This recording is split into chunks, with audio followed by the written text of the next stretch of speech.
Where are they now? Born into poverty in 1970, James had a rough childhood. His father left his mother while she was pregnant with him, and his mom struggled to provide for him and his siblings. Despite her best efforts, the family was evicted from their home when James was only 11 years old.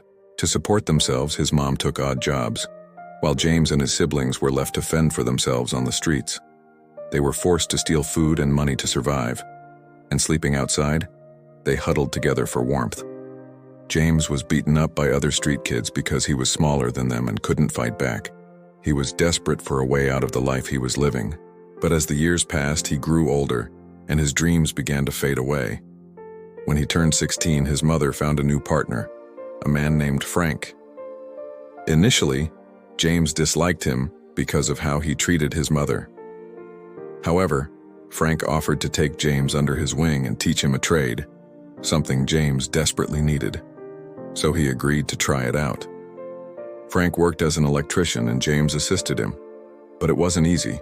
It was hard work and dangerous too. However, James excelled at it. In no time, he was getting paid well and thought he finally had it made. But then tragedy struck.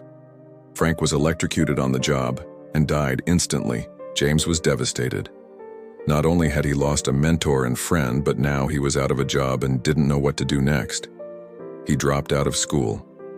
Unable to cope with the grief and pressure of supporting himself, James ended up homeless once again, sleeping rough on the streets. People saw him as just another bum, begging for money so he could buy drugs or alcohol. He got tired of being judged and decided to leave the city behind and start a new life somewhere else.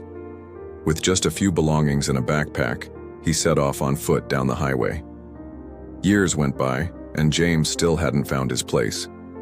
He was older now, in his mid-20s, and people assumed he was just lazy and didn't want to work. One day, exhausted and hungry, James walked into a church and asked for some food. A woman named Sarah noticed him. Unlike others, she didn't judge him. She gave him food and asked him about his story. After listening to it, she invited him to stay at her house until he got back on his feet. It was the first time in years that James had felt human again. Sarah treated him like a son and encouraged him to pursue his passion for electronics. He enrolled in night classes to earn a high school equivalency diploma and saved money to buy tools so he could work on his own projects.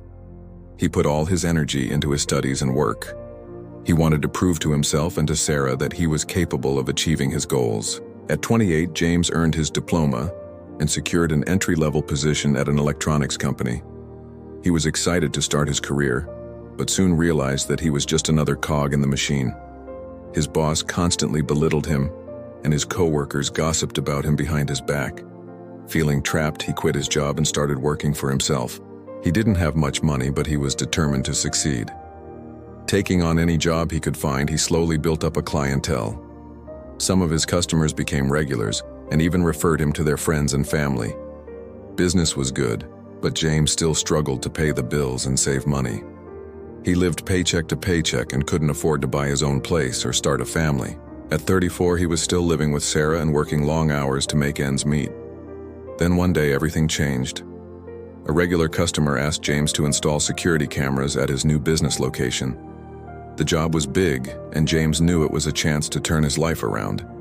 He put all his energy into finishing it as quickly as possible, so he could move on to the next one. The customer was thrilled with the results and paid James handsomely for his work. It was the biggest check he'd ever received.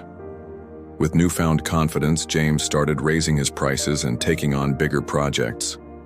He hired assistants to help him with smaller jobs and spent his free time networking with other professionals. Within 5 years, his business was booming and he was making more money than he could have ever imagined.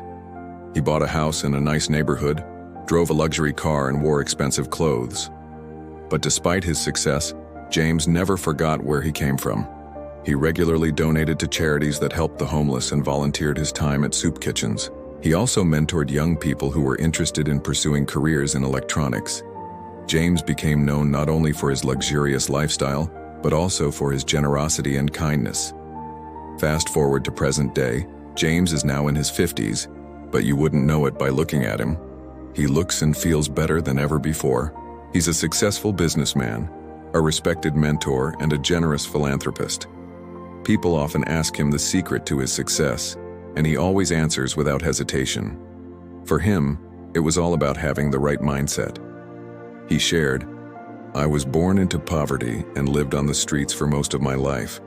Everyone told me I would never amount to anything, but I refused to let that define me.